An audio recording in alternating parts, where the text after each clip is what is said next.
Welcome to the TMRN Time Monk Radio Network.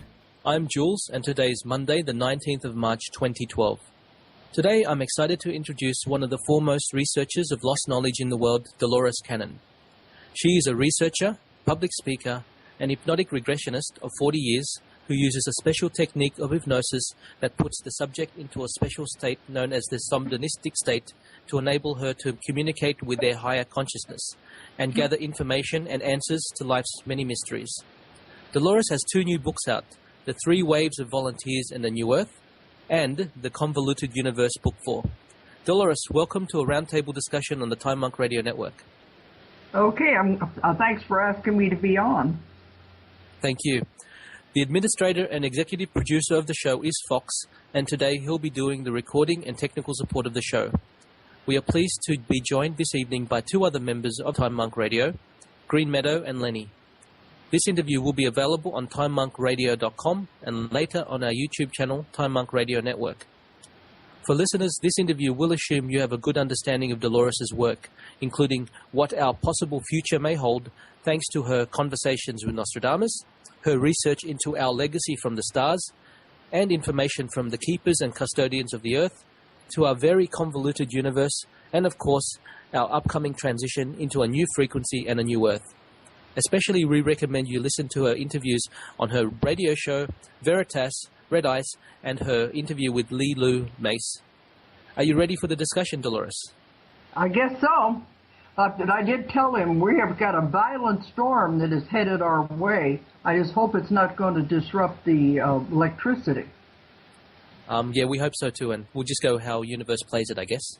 Yeah, we can't fight nature. That's very true. The first area we wanted to touch upon was lessons and the new earth. Dolores, you state the main lesson we need to learn on earth is the lesson of how to manipulate energy.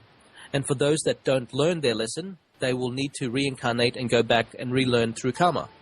Interestingly, your most recent information now talks about an awakening. Whether people have learned their lesson or not, the earth will shift its frequency and split into a new earth and an old earth. This sounds to me like a deadline is in place, and people on earth will be forced to either graduate with the earth or fail. Have you learned what the cause of this deadline is? Perhaps what precursors there may be? Example, nexus points, events, personalities. Is this deadline cyclical? Perhaps a periodic 26,000 year or 11,500 year time limit given to us by universe to advance and graduate from Earth? Or for if we don't do it within the allowed time frame, the Earth is cleansed and reseeded to start all over again from kindergarten? Or is this splitting of the Earth due to the advancement of our species because we have reached a milestone in our evolution, something like the 100th monkey? So in summary, the question is there a deadline? What is the reason, cause of the deadline, and what precursors should we be looking for? Boy, you're sure making it complicated. When it's very, very simple and very, very easy, you're bringing in a whole lot of things that really don't have anything to do with it. And there is no deadline. We are in the middle of all of this right now, and it's been happening since about 2003 that we are moving toward the new Earth, and the frequencies and the vibrations of the Earth are raising. That's going to push us into another dimension. So there's no deadline because we're already in the middle of it, and people aren't even going to notice that anything is really happening because it's very, very gradual. It's not sudden. And it's been happening since 2003, and they said that's why the year 2012 has no meaning at all, the number at all. It just means that at that time we're going to be, the energy will have increased to the point that it will push us into the other dimension. But it's a very gradual process that has been happening over a long period of time. Now, in the beginning, so you were asking me some questions there about, yes, we do have the main lesson we come to Earth to learn is how to manipulate energy. And what this means is learning how to create your own reality and to create the events in your life. And this is what a lot of people don't understand. If they don't like what's happening in their life, they can change it. And that's what it means about learning how to manipulate energy and change the events that you are experiencing. Because we do have control over that. And the main thing to learn is how to do this. And if they don't learn how to do it, well, then they do have to come back because it is a main lesson. But this is what's happening right now, and what I'm lecturing about everywhere has to do with learning how to change your reality and create your own reality. With everything in your life you have put there, you have created. And if you don't like what's happening in your life, you can change it. This is very powerful information if people think they're stuck. So if you learn how to do this, then naturally you're going to get rid of karma because you'll realize it's not needed. It's the baggage and the garbage that we carry around with us. Once you understand those things, we can get rid of it and leave it behind as we move forward. And the earth itself is a living being. Everything is alive. That's what they told me. The most important lesson I can teach anyone is that everything is alive and everything has consciousness. This means even what we think of as inanimate objects, everything is alive, has consciousness. The earth itself is a living being, and it is getting ready to go into its next incarnation. It also has incarnations just like people do. It just takes it a lot longer to do it. And it's going into the next incarnation, which means it's changing its vibration and frequency as the whole earth moves into another dimension. Now, it's going to do it regardless, but it doesn't really care if the humans go with it or not. It would just as well the humans didn't go, because look what we've been doing to this beautiful planet. And if we do want to go with it, our vibration and frequency has to also change so that we can shift with it into the next dimension. This is the changing of the vibrations and the frequencies of our physical body. So this is what's been happening since about 2003 as we go with it. Otherwise, if you don't, your frequency can't change that fast, and you'll be left with the old earth as the two separate and move. So it's a rather complicated concept that I've been lecturing on all over the world. I just returned from China, and they are very excited about all of this too, and their role in what's happening right now. So it's a very important time. This is the most exciting time in history that we're living in right now, that all of this is happening to us. Can I ask, Dolores, because as you know, or as my research has shown, psychotics and psychotic behavior is on the rise. And I was just thinking, when you meant... Yeah. I didn't know it was on the rise. A lot of researchers believe so, and through research. Now, my question is, Dolores, as in the case of us person might have split personalities, and could the possibility of a new Earth be the fact that part of our consciousness stays behind and is always here in the old Earth, but then our other consciousness goes into the new Earth, in a sense that it's not an all for one where we all vibrate into a new frequency, part of it stays behind? No, you've got it totally wrong. Split personality doesn't have anything to do with that. When a person has a split personality or a multiple personality, all this is other parts of themselves. Because, well, this can get a little complicated, and it's in my books about the convoluted universe, is how we don't just have one soul that is present in this body right now.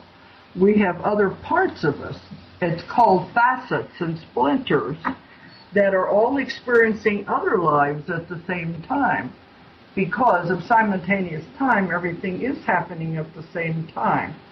So this means all of our past lives, all of our probable future lives, all of our parallel lives, everything are all occurring at the same time.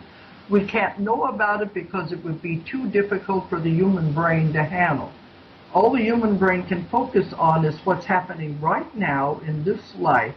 Anything else would be totally confusing. So a split personality or a multiple personality is where they are becoming aware of some of these other parts of themselves. And to some people, this can be very confusing. Naturally so, because it's not the way we're supposed to function. We're not supposed to be that much involved with these other parts of ourselves.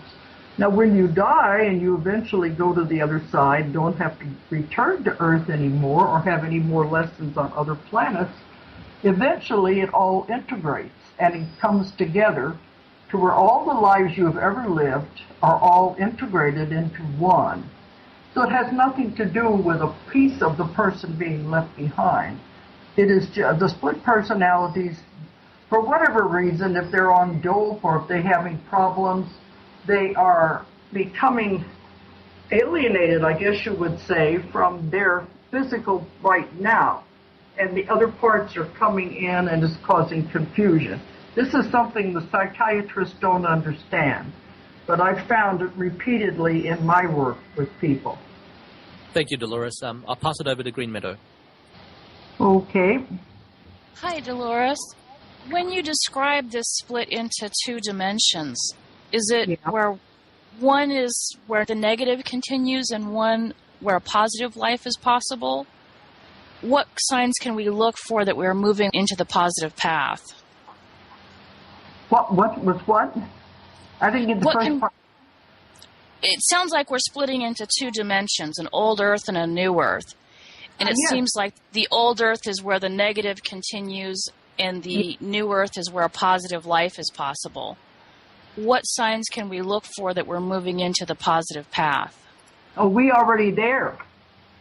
We're in the move. Like I said, we have been moving since 2003, and you can feel it in the physical body.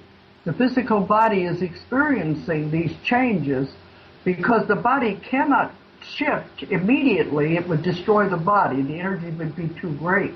So it's been happening gradually since 2003. And as the body adjusts to the different frequencies and the changes, it goes through definite physical signs. But the negativity is left with the old Earth because they will stay with what they have created. This is what they want. They really don't want to move. They don't want to be anything different. So they are staying with what they have created. They cannot change their vibration and frequency quickly enough to go. But they said that's okay because eventually everybody is going to get there. It's just going to take some longer than others.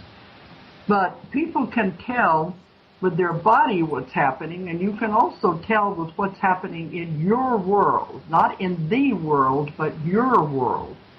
People will see that their world is getting better. They seem to know, people have told me all of a sudden they look around and things seem better, that something is definitely happening, something is definitely changing. But the physical symptoms that have been reported to me since 2003, they only last for a day or so, and all of these symptoms do not occur all at the same time. You will have one for a few days, and then maybe a week later you'll have another one. In February, there was a big jump in the frequency, and a lot of people were experiencing strong physical feelings, but that was because it took a sudden jump as we moved closer to the actual integration. Now, the physical symptoms that people have been experiencing are high blood pressure, AFib, which means irregular heartbeat, dizziness, depression, joint aches and pains, ringing in the ears, headaches.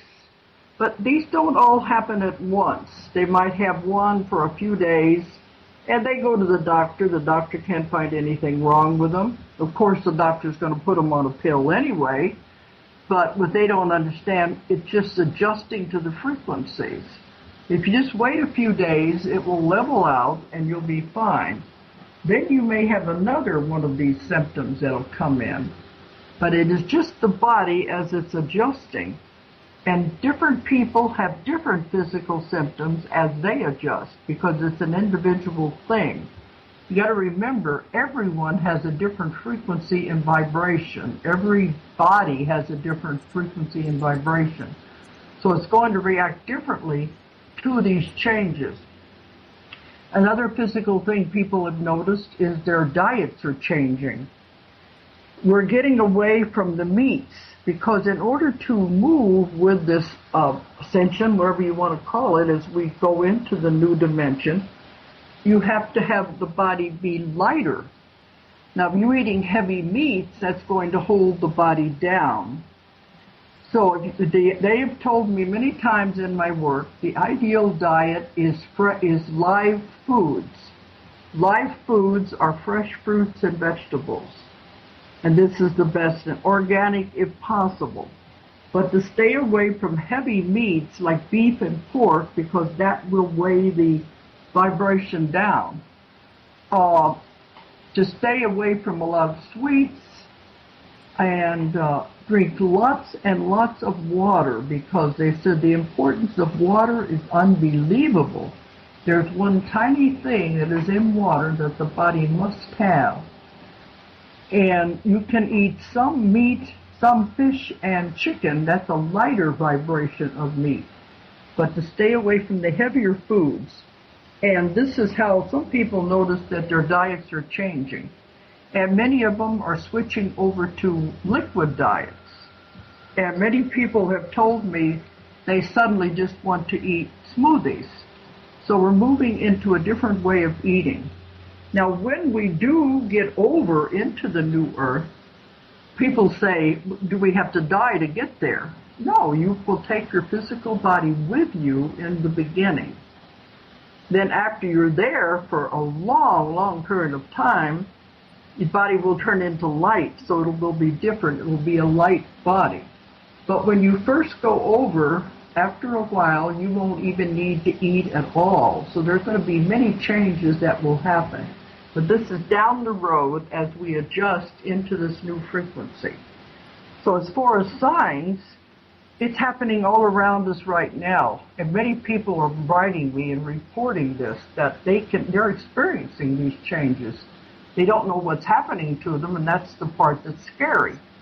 But when they understand it's a natural process and just allow it to happen, they feel so much better about it. Yeah, I've experienced some of the things you've described, and I've certainly seen people having those symptoms as well. So when the Earth splits, are we going to lose people? So the people that stay with the negative Earth, are they going to disappear? I hear this question at every one of my lectures. It's a little difficult to answer because it's not that cut and dried. Okay. People say, what about my family? You know, my husband, my children, and all of them, will they all go together? You have to remember it's an individual decision of each soul what they're going to do. You never know the actual development of any soul as to how advanced it is and how it is ready to go. So it's up to the individual what they decide to do. But if you remember, all of this is in the book of Revelation in the Bible, where it talks about the new heaven and the new earth, and how two people would be working together and one would be left and the other would be taken. And then one would be sleeping together, one would be left and one would be taken. So it's describing the same event, but I don't see it happening that drastically. But people have asked me this, what about, will they be left behind? Well, look in your life right now. How many people have people moving in and out of their life? People are just dropping out of their life. You don't hear from them anymore. You don't see them anymore. They're kind of faded out of your life. And when this came up in the information for the books, I said, yeah, but you could find these people. You could locate them if you wanted to. They said the problem is you won't want to. And you will just lose contact with these people. But also notice that people are coming into your life that you have not seen or heard from in a long time. So there's a shifting of the people back and forth. So they won't just disappear. They're dropping out of your life. Okay, that makes sense. I was just trying to wrap my brain around how we can shift dimensions and it not be that noticeable. Well, they said you don't have to do anything. It's happening regardless of what you do or don't do. Okay. So my next question is, you've spoken about letting go of karma and forgiving the other and the self are needed in this time.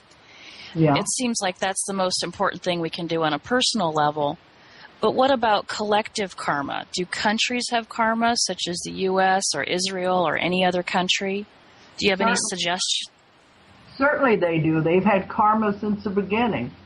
Look at what the wars come from, and the different countries are constantly interacting with each other. Countries do have karma.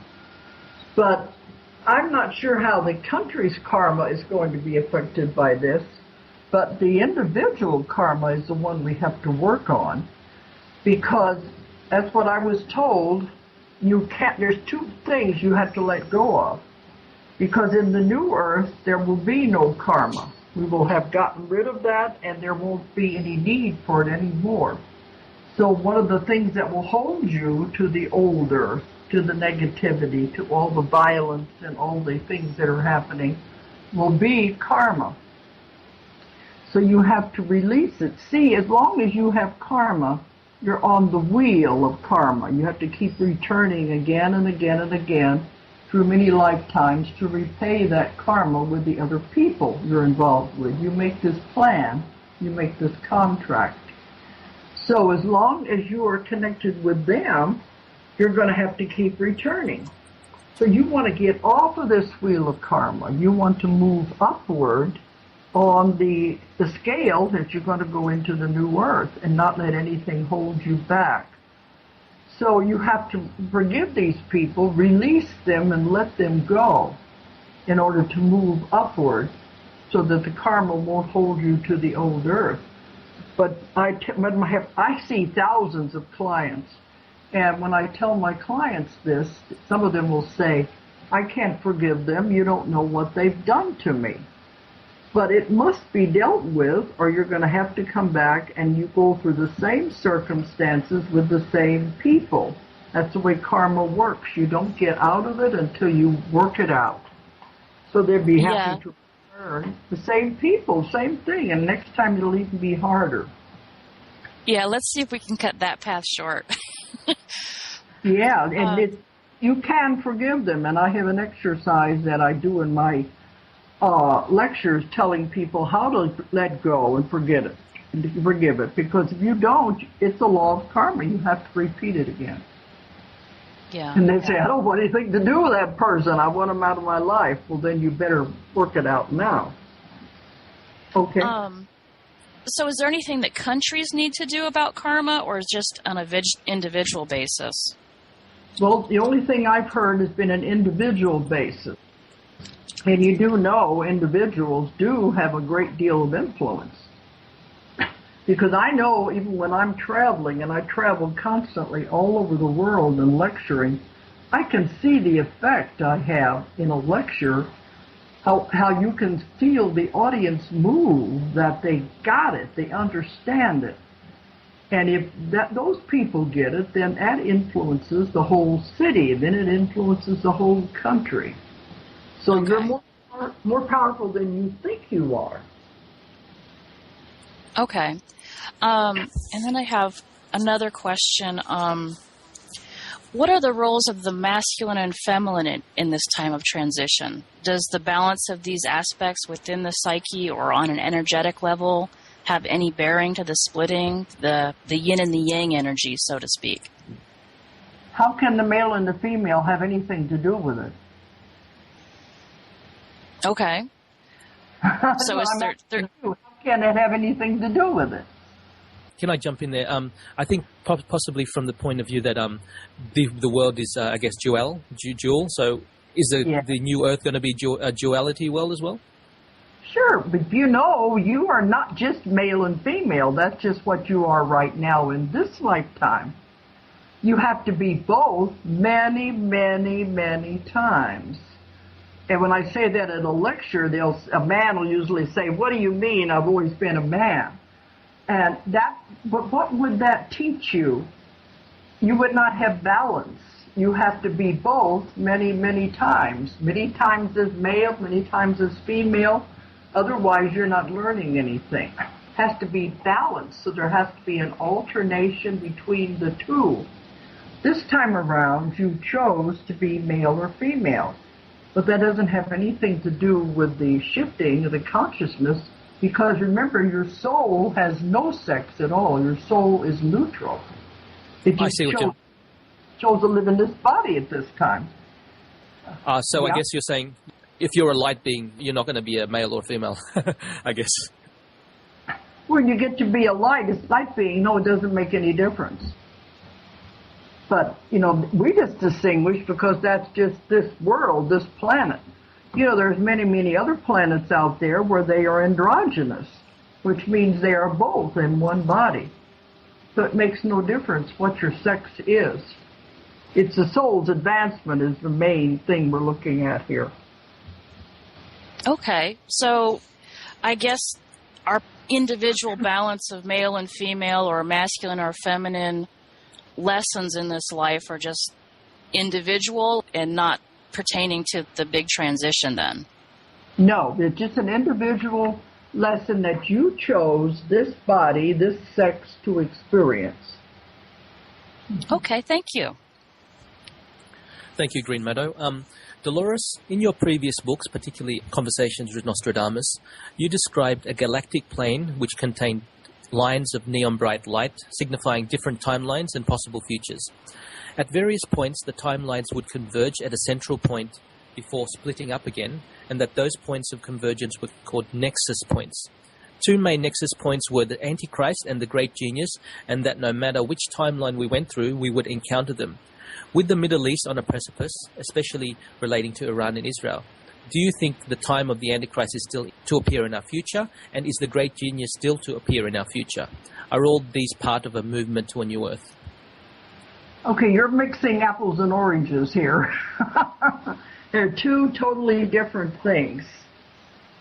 And you must remember, when I got the Nostradamus information, it was in the 80s. That's been, over 20 years ago. And many changes have taken place since then.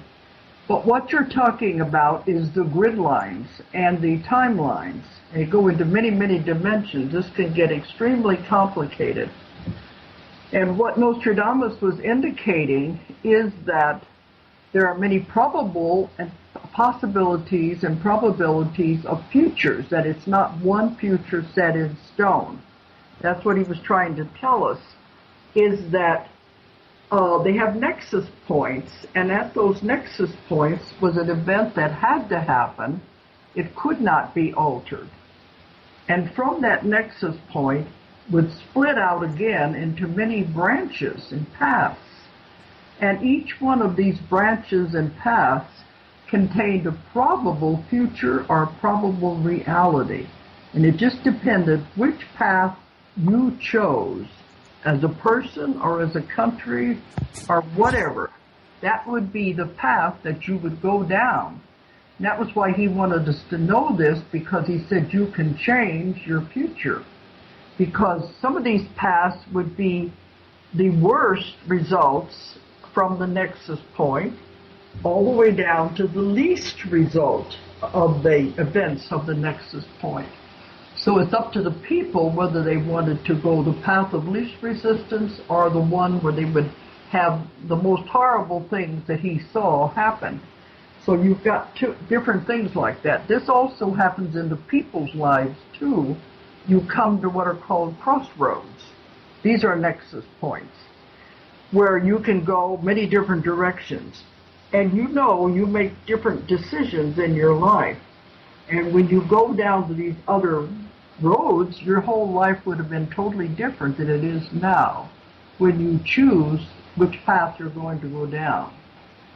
So these are decision points is what they are.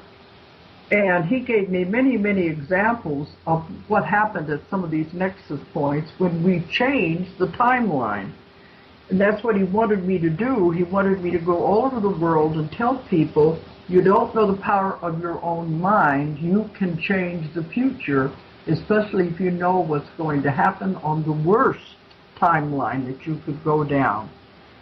Because the power of the mind is so powerful, it can change anything. And if one man's mind is that powerful, imagine the power of group mind. where you have groups of people all focusing on one thing, peace or whatever it is, you can perform miracles because the power of group mind is not only multiplied, it is squared. The power is tremendous. So that was what he wanted me to tell people. You can change the future. So at these nexus points, at that time, he was warning us about the Antichrist and talking about the great genius.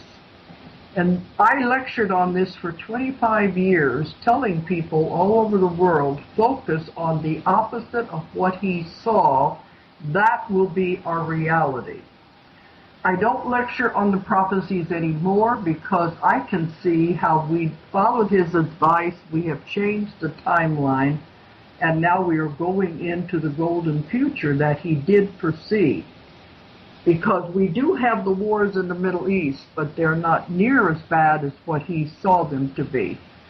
All the things that are happening even now in the Middle East were predicted in the books, but they're having a lesser effect because we have changed the timeline and we're going to the path of least resistance. This means we will go into the new earth where he saw a golden future ahead of us. The time of the great genius dealt with computer technology and all kinds of wonderful inventions that when I wrote the books in 1980s, we had not even thought of. But every bit of it has come true with the advancements in technology. So it just means we have changed the timeline and we have improved what he saw, and we're moving toward a wonderful world. Thank you, Dolores. Just, I guess, in terms of, there's free will and determinism, and I think you obviously covered the free will aspect of it more. In terms of free will, Dolores, how does that interact? Obviously, you say that Gaia, or Earth, has its own free will. So does the people living on Earth. So does all the animals and trees living here. So does the sun. So I guess it's the universe plays out, or the way that the future plays out, based on all the free wills of all living entities. Is that right? No, we are the only planet in the universe that has free will. That's one of the things that makes Earth unique. Earth is a very difficult planet to live on. It's very complicated. And when you choose to come here, you're greatly admired because they know what you're taking on, that this is the most difficult. It has the hardest lessons to learn. But we choose it because we want to advance quicker. But it's the only planet in the universe that was given free will to see what we would do with it. And there are times, and I know they're not very happy with what we're doing with it, but they cannot interfere with what we're doing because of the law of non-interference. This is a Star Trek directive, but it is very, very true. Means once a civilization has been established, you cannot interfere with the progress of that civilization. You must allow it to just use its free will to see where it will go. The only way anything could ever be interfered with is if we got to the point we were going to blow up the Earth. Then it would have to step in. But we are the only one in the universe with free will. I've spoken my work with many, many other entities living on other planets. They all have different lessons to learn. They have different rules and regulations for their planets, some that you couldn't possibly understand. But that's the rules for those universes and those planets. Ours is very unique planet, very different. Thank you, Dolores. I'll pass you over to Lenny. Hi, Dolores. You mentioned that individuals are very powerful and that a group of minds working together is very powerful and can change the future with the power of our mind. What should people be gathering together to work on to make this time as beneficial as possible? And also, are the conscious volunteers already working in groups together? Okay, you've got two questions there. Let's see. The first one had to do with, go back to the first question there again. Sure. Basically, it was, what should groups of people be working on together to make everything as good as we could? Well, see, you're not supposed to do anything. You don't have to do anything because it's happening anyway, regardless. All you have to do is live your life the very best way that you can. Live it positively. And get rid of karma. That is the most important thing. Forgive everyone who has harmed you. It doesn't matter anymore. Doesn't matter if you had a horrible childhood where you were abused and beaten. Let it go. That's the important thing. And if you have had a husband who treated you or a wife who treated you terribly, let it go. It's not important. The only thing is important is what did you learn from that situation? That was the whole purpose of having the experience. What did you learn? If you learned even one thing, that was the purpose for the lesson. So the main thing you're supposed to be doing is treating other people the way you would want to be treated to work for good karma. They said, get rid of the old karma and not make any more. So we're not supposed to try to change anybody's thinking. They said, that's a big no-no. We're not allowed to do that. We can't influence anybody else. If you tried to, it would just go over their head and they wouldn't understand because they're not ready to understand. But when they get to the point they're asking questions, then we will have the answers. Otherwise, you're not supposed to interfere with them. You're just supposed to let them live their life and make their own decisions. Remember, this is a planet of free will. So we're not supposed to influence anyone. We're supposed to just show by our examples what other people are supposed to be doing. So it's not a complicated thing at all with all of this. See, and your last question you were wanting to know if the volunteers are working in groups. I don't know. Some of them have told me they want to form groups because many of them are surprised to find out they were volunteers. I've gotten so many emails, and at my lectures, people are crying because they said, finally, I understand. They said all their life they didn't want to be here. They didn't like it here. They didn't like the violence. They didn't understand the violence. They don't understand emotions, especially strong emotions frighten them. They all said they want to go home, but they don't know where home is. They know it's just not here. They just want to get out of here and go somewhere else.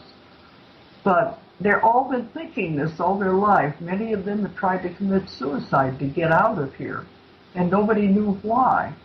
Now, since the book came out, The 3 Waves of Volunteers, and on my radio show, and all the lectures, they're all saying, now I understand. Now I realize I'm not the only one in the world that thinks like this. So now they're ready to help others. And some of them have asked, can they form groups so they can at least have the discussion with each other. And it was suggested that maybe they could start a Facebook page where it would be like where they could interact with each other and give themselves moral support. But as a group, I don't know of any of them that are working toward anything because you're not supposed to work toward anything. You're supposed to be here to live your life, and their energy is influencing everyone to help raise the energy as we move into the new vibration. Does that make sense? Yes, it does. So that basically people will be clearing out their life and forgiving and filling themselves with love and expressing that love and treating others with love and appreciation, and that will kind of spread out through the universe. But but you're not suggesting that we form prayer groups or energy groups or meditation groups to try to increase that peaceful feeling. Well, when I was doing the Nostradamus work, I was told to tell people if they had prayer groups, meditation groups, to even have 5 minutes out of their group meeting to focus on peace and harmony for the world. And with that, we could create miracles. So it doesn't take very much, just groups of people just focusing in that way. Otherwise, you don't have to actively do anything. That's the beauty of all of this. It's happening anyway. Well, it's not easy always to carry a peaceful heart in the hustle and bustle of today's world. Why not? Well, I just think, I agree, I want to do that, but sometimes I catch myself personally feeling frustrated or, less than I would like to be. And I think it's important to always focus on maintaining that feeling of peace and calm and perspective. Because why does it bother you? Why are you feeling frustrated at times? Because people around, let's say in a work situation, can be demanding or bitter or unforgiving or, small-minded. And that is their karma, remember. Yeah. Their karma they are creating, so don't buy into it. You learn to look at it objectively, and I think you'll see things in a whole different light. Thank you. Yes. Okay. I have another question. You mentioned your book, The Three Waves of Volunteers in the New Earth, and you wrote in there that we're going to be moving from the third or 3.5 dimension into the fifth and skip the fourth. Yeah. But could you describe the fifth dimension and tell us how you see us moving into the fourth, and then what the fifth is like, and is there karma in the fifth dimension? And maybe just start there. I've already described it. You skip the fourth dimension because the fourth dimension is time. Right. And time doesn't exist anyway. Time is only an illusion. It is something that people have come up with, but it really doesn't exist at all. I guess I didn't catch the part about there being karma in the fifth dimension. Oh, no, there's no karma in the fifth dimension. That's what I said. Okay. Thank you for clarifying that. I didn't quite catch that. That's why you have to get now, or you can't move on. Okay.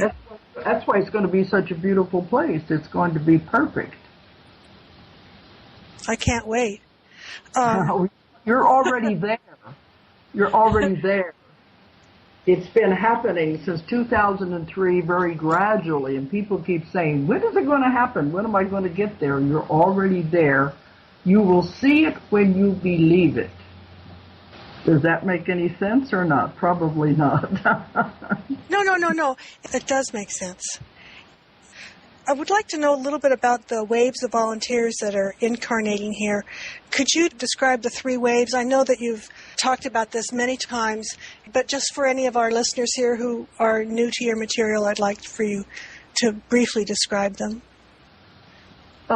See, I found this out because I've been doing this work for 45 years. And during that time, I've worked with thousands and thousands and thousands of clients. So I come up with the same answers again and again and again during my sessions. Then I know I'm on to something. So I began to find this through many, many people were telling me the same things. So that's how I came up with the theory of the three waves. And the first wave came in right about the end of World War II. And I don't have time to go into the whole reason why and all of this. But toward the end of World War II, which would put them now, I guess, in the early 60s is their age. But when I first started doing this work in the 80s, these people were in their 30s and 40s. So this is the first wave of volunteers would be that age, maybe 40s to the very early 60s. Because I've had people come up to me and say, I'm in my early 60s and I fit all of the characteristics. And I said there was an advanced group that came to test the waters, so to speak, which would be early 60s. So they're from the age of 40s to 60s. And these are the group that had it the hardest of all because they came in. Now you probably don't know that when you do come in, you make your contract, you make your plan, you agree to everything that's going to happen to you in your life. And when you come in, you know all of these things. You've set it all up for lessons you're going to learn. But as soon as you are born, the memories are taken away. The veil comes in and you forget everything. And I said this is a unique planet. Not only is it unique because it's the only planet with free will, but it's also the only planet in the universe where we forget when we come in. We forget our connections to God, we forget our plans we have made, we forget everything. And I asked one time, wouldn't it be easier if we knew why we were here, if we knew our plans, our connection with other people? They said it wouldn't be a test if you knew the answers. We're in a school. It's a very, very difficult school. You don't get out until you graduate. So these people have agreed to come here to help the earth. This is what it has to do with volunteers. These people have never lived on earth before. So earth is a strange and alien place to them. They don't understand it at all. And these are the people that don't want to be here. They don't like it here. They don't understand the violence. Strong emotions frighten them. So they don't want to be around strong emotions. And these are the ones that say, I want to go home. I don't belong here. I've never belonged here. I don't know where home is. I just know it's not here.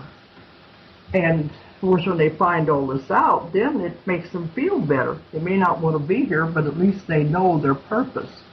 Their purpose is their energy affecting all the other people to help them raise into the other vibration. And many of these people in the first wave have tried to commit suicide because they want out, which doesn't do any good, but they just want to get out of here. And this is discussed in several of my books about this group of people. So they had it the hardest of all. So then the second group, I would say, are in their 20s, 30s, some teenagers probably. It's the next group. And when they came in, they had it easier. And I asked them one time, why did the first group have it so difficult? They said because somebody had to be the pioneer, somebody had to be the way shower, somebody had to blaze the trail for the others to follow. The second group of volunteers are here to just be. They don't have to do anything. They are like antennas, generators, channels of energy. The energy that comes into them is spread to everyone they have come into contact with. They can walk through a mall of crowded people and affect everybody that they even walk by with their energy. This is very important because they are helping to raise the energy of the people and the planet by doing this. And many of them that come to see me say, well, I want to know what I'm supposed to be doing. And they say, you're not supposed to do anything. You're just supposed to be. By being, you are serving your purpose by generating energy. But the irony of this is that even though they're supposed to be helping people by being around people, they don't like people, and they'd much rather stay at home and stay away from people. And many of them do work out of their homes, and sometimes they don't want to get married, they don't want to have children.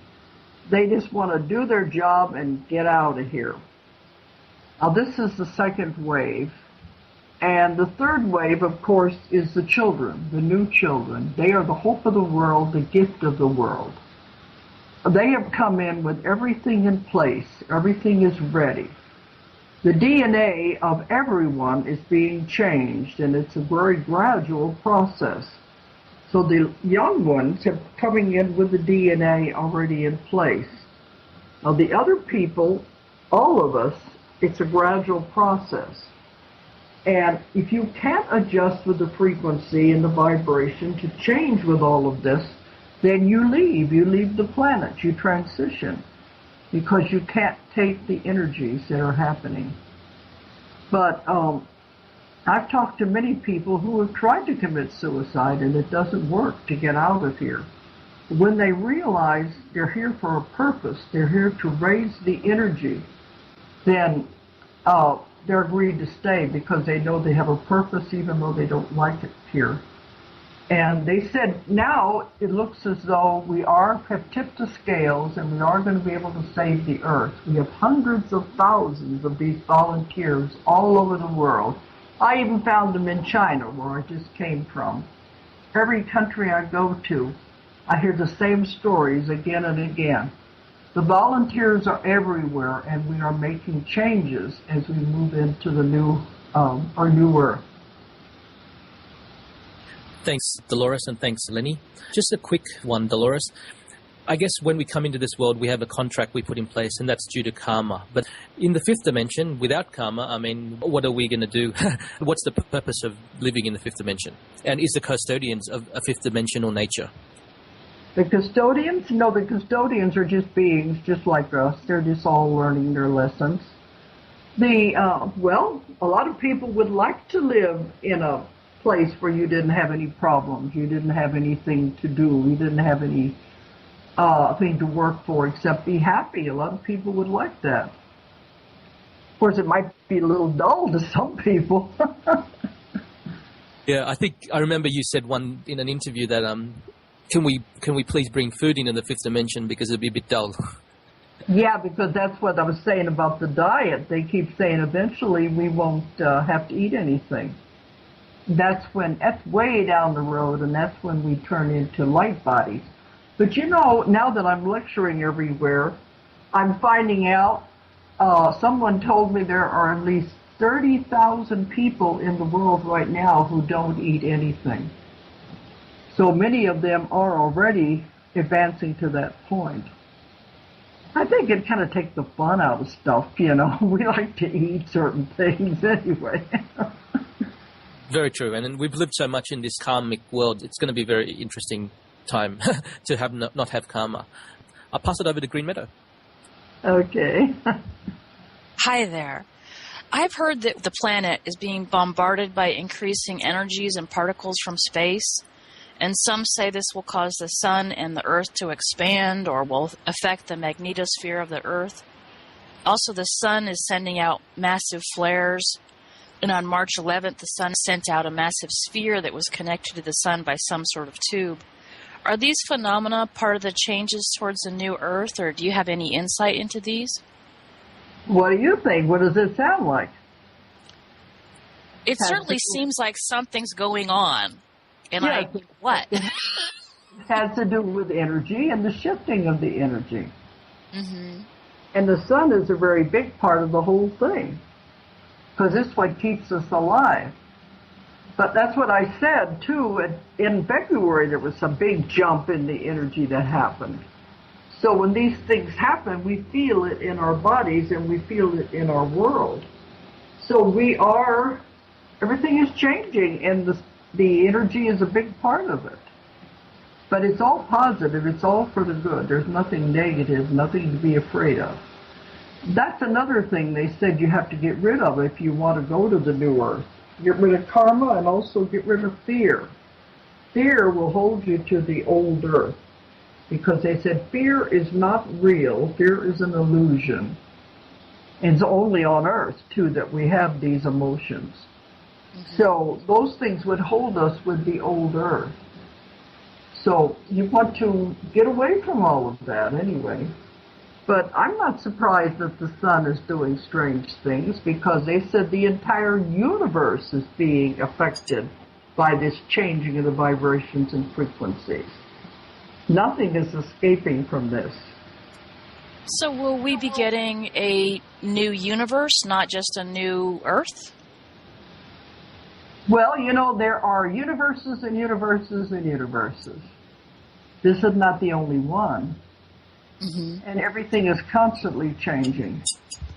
You are constantly moving in and out of dimensions, and you don't even realize it.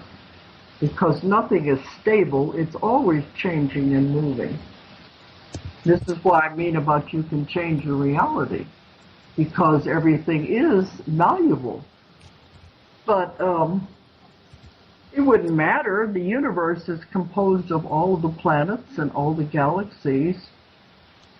There's so much in my convoluted universe books about this, how the universes were created, how the planets, how the whole thing, all the universes, everything is made, and so it's way beyond your comprehension at this point, and it would take too long to explain it all. Well, and I guess to some degree it doesn't actually matter. If I'm still a consciousness, We what can't does do it it really matter? Anyway, we can't do anything my about it. surrounding- Anyway. yeah. You have to go along for the ride anyhow. So you were talking about fear, and a lot of people are thinking that these increased energies are going to cause earth changes like earthquakes and changing jet streams and all those kinds of things. Is that something? It's happening anyway, isn't it? It does seem to be increasing. Yeah. And those are things that, I mean, I would be scared if my house was falling down, that kind of thing. But the natural disasters are happening anyway because the earth is separating. And this is creating it. They said, we're like fleas on a dog. So that's what they said. They would like to get rid of, the earth would like to get rid of us. It doesn't really want to take us with it. And in order for us to go, we have to change our vibration. But these things have been happening anyway, and they are increasing because of the way the earth is. It's going through many changes itself. But when you look at it, is that your world? That's not happening to you, is it? You're right. I am perfectly safe where I am at the moment. Yeah, because that's when people say, whoa, look at all these horrible things that are happening. But that's happening, yes. You can see it on TV, you can see it on the news, but it's not happening to you. So it's not in your individual world. Okay. That's when you learn to distinguish the difference. I guess it's just this believing when we see it or seeing when we believe it in this positive future. It's just requiring a fair amount of trust. But I guess that's just what there is to do right now. Oh, yeah, it takes trust. But, anytime you fear anything, you give it energy. Anytime you focus on anything, you give it energy. So what you give energy, you draw toward you. This is the difference between fear, and that's why they said, don't buy into fear. You feel sorry, you can feel compassion for the people who are involved in these things, but by fearing it, you're going to draw it to you and make it part of your world. So you focus on what is in your world, and this will become more and more noticeable as we separate into the two earths. You begin to notice it more and more as we pull away. So you say that time overlaps, like the fifth dimension and now. So part of us is already experiencing that fifth dimension, is that right? Oh yeah, you're constantly going in and out of dimensions all the time, and you don't even realize it because it's such a natural thing. So we can almost pull our trust from that experience? You've already done it. You've been taking trips over there and coming back all the time. I get lots of emails from people who have had very strange experiences that can only be explained by them moving into another dimension just for a few minutes and then coming back. And they're not aware of it. They just know that something very strange happened to them. So we're constantly moving in and out, and you don't even know it, because this is the way time is set up, even though time doesn't exist. This is the way the world is set up. In fact, this they say life is an illusion. It's just a game. That's all it is. It's just a play. We are the ones that take it so seriously and get so involved in it. But actually, it's just a play. It's just a game. Start looking at it from a different perspective, and you'll be surprised. Well, thank you. Okay. Lenny? Dolores, could you please share a little bit more about what the relationship of the sun is with humans and with the earth? Is the sun participating in the upcoming splitting and dimensional shift? Everything is participating. Mm-hmm. And without the sun, we couldn't exist. Oh, there's so much about the sun. I'm trying to think. There's so much in the books about it. But, of course, it is the source of life, and without it, we can't exist. But It's going to all be a part of it. See, this is way beyond your comprehension at this stage. That's why when I'm giving all this information, I want to know more about it so I can understand it and lecture on it. But the sun, without it, we can't exist, so there's nothing you can do about it anyway. Well, do we have any... Oh, I'm sorry. If it's there to help us, it keep us alive. Yeah, go ahead. I was just going to ask, does human consciousness have any effect on the sun? We are from the sun, if you want to put it that way. And so if we're more peaceful, would that be helpful for the universe, or as opposed to people who are unforgiving and negative, would they be disruptive to the universe and the sun? No, not necessarily. They're just disruptive to themselves. True. And their own karma. Of course, they do send out negative vibes that go out. But remember, those are the ones that are going to be left with the old Earth, the ones that are just staying with what they have created. Mm-hmm. And that's why Earth is a unique planet, having all these things to be experienced on it. Many other planets, they don't have these problems. They don't have karma. They don't have the things that we experience here. This is a very unique and difficult planet to live on. But you're greatly admired whenever you sign on to the Earth School and decide to come here. All that free will is pretty hard to balance sometimes. No, it's you can do anything you want. You're not a puppet. That's what free will means. You can do anything you want. You can make your life anything you want it to be. That's free will. Absolutely. Mm-hmm. Thank you so much. Thanks, Lenny. With great power comes great responsibility. Just the final question we had, Dolores.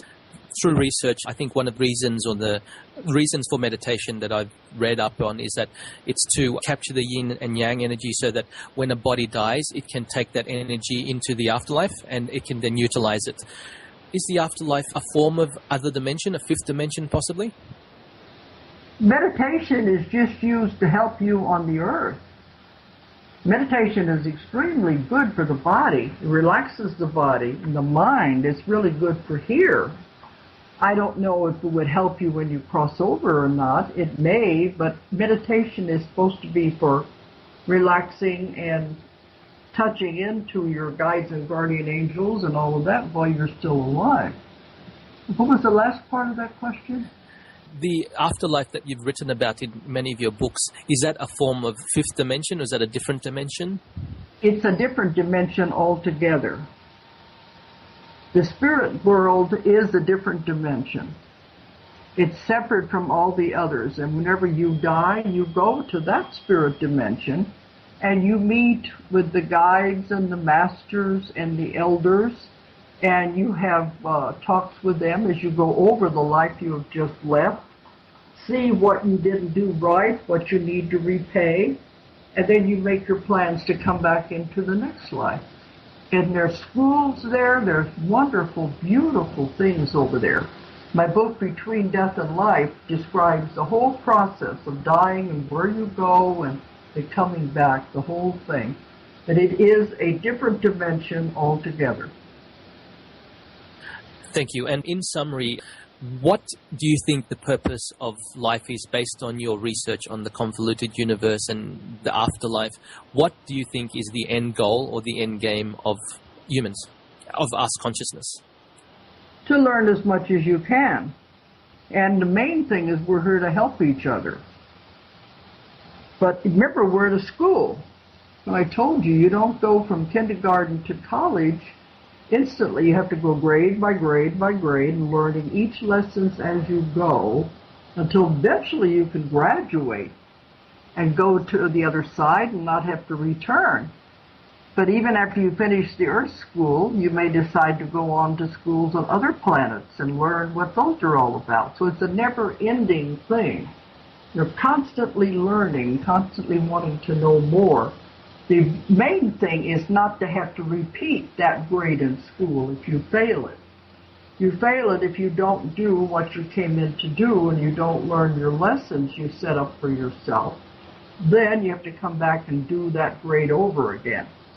So the meaning of life is to help other people as best we can and to learn from as many lessons that we can so we don't have to repeat that grade and we can go on to where eventually we don't have to keep coming back here. So that's the meaning of life, is to help each other. Thank you, Dolores. Thank you for your time today. In many of your books and interviews, your message is quite clear.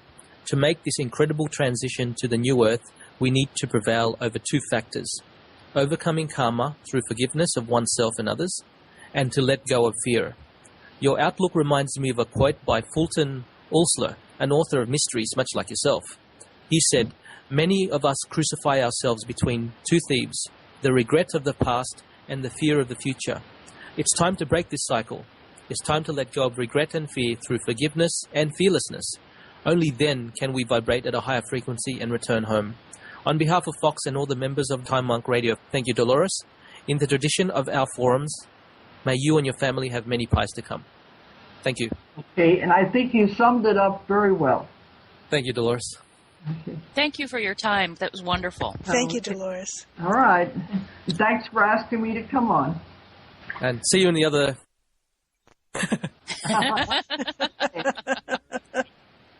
All right.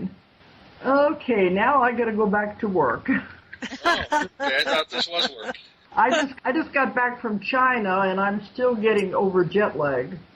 Oh, my. Boy, I would like to have heard some more about that. What happened in China there? Oh, it was fantastic. At my lectures, we had people coming from all over China just to hear the lecture. I'm surprised you got in, to be honest. Why are you surprised? Oh, just, you take those people that, they practice Falun, and that's outlawed there. So, for you to bring the ideas of what you talk about into there, it just seems to me like a contradiction. They also have a law on superstition, I think, as well. They loved it. Oh, they ate it up. They were so excited about it. Yeah. How many lectures did you give, Dolores? Well, I gave one lecture and a class. My class was a whole week over there because Wow. I'm teaching my method all over the world. And when I left, they were all hugging me and kissing me and telling me, "Oh, we love you, we love you, we love you." I had no problems at all. Everywhere I went, the people were fantastic. And I didn't have any problem getting in. You have to get a visa, but that's not hard to do. Yeah, that was it? Nothing that, no special... No censorship? No. They just let me say anything I wanted to say. I also go to Russia a lot, too. Yeah. A few years ago, I was in there 4 times in 1 year. Wow. Now, even Singapore used to offer a lot of censorship, and now I lecture there all the time, and nobody says anything about it. That's interesting. People are the same everywhere I go. That's what I've noticed. Oh, yeah, I agree with you. I believe people are the same the world over. What I think is the problem is the world governments. They're not the same world over. Or actually, they probably are. I just don't trust them. Well, see, that's because I travel constantly, and I've never had a problem with any of that. And I've even been in the Middle East, and I gave a class there, and I've had no problems at all.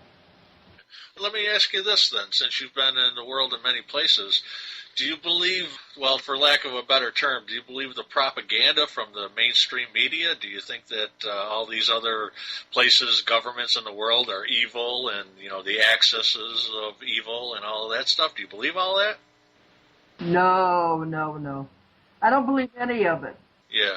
Because that's when I just came back. I went on my radio show the other night, and I said the stereotypes of China are passé. It was not anything the way we've been told by our governments at all. China is not that at all.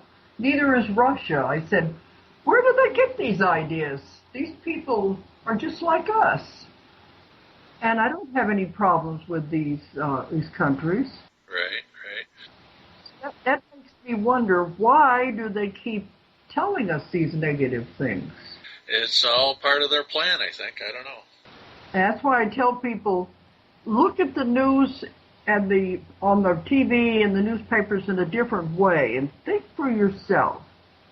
Don't let anybody else tell you what to do. Don't give your power away. Think for yourself and make up your own mind. Yeah. And once you go and you see for yourself, then you say, I know what I saw, and it wasn't what they've been telling me. Well, that's good to hear. I appreciate you for relaying that. Okay, but I had no problems whatsoever. Yeah, good. Okay. And I've got to go back. They want me to come back to Beijing and work for the university there. So I'll be doing a lot more in China. And they are so excited about this work and about spreading love and getting rid of karma. They understand it. I was really surprised. They get it. They understand it. In the fourth turning, they're supposed to be in the inquisitive phase, so I guess I can see why they will be interested in your work. Well, one thing they told me at my class is that my work with reincarnation fits in very well with Buddhism. So that's one reason they don't have any problem with what I'm trying to tell people. So anyway, I go into places knowing I'm protected and knowing I'm taken care of, and I have beautiful experiences. That's good. Yeah. Reassuring to hear. Even in Australia. Yeah. I'll come see you next time you're down here. I did see you, I think, 10 years ago when you went to the Darling Harbour, so I'll have to check you out again when you come down. I was there last November is when I got back. I did every city in Australia. It's a beautiful place, Dolores. Well, I go over there about once a year. Yes. And I'm not afraid of Australia. You shouldn't be. Just got to watch out for the dingoes, right? Yeah, I just got to watch out for all those poisonous critters. Okay. Anyway, it's all in your mindset, in your belief system. If you're going to be afraid, well then be afraid. But I don't have time to do that. I got too much other work to do. Well said. Thank you. Okay, but thanks for having me on. All right, Dolores, thank you so much for coming on. Thanks a lot. All right. Anyway, you guys have a good day. Anyway. Thank you. Okay. Thank All right. you. Bye-bye. Bye-bye.